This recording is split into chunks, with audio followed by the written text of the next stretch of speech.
3 художественных произведения, которые впечатлили вас больше всего и повлияли на вас. Ну, Может, про печенегов что-то? да, вот давайте так скажем. Это «Война и мир» Льва Николаевича Толстого. Это первый концерт Чайковского для фортепиано с оркестром. И «Колобок». Вот почему. И просил бы на это обратить внимание, еще раз обратиться к этому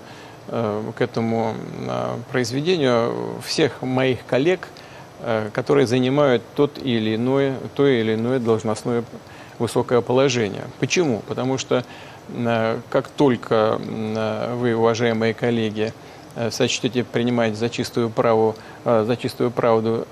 льстивые речи и будете погружаться в соответствующее состояние под воздействием того, что вам говорят, то рискуете быть съеденными.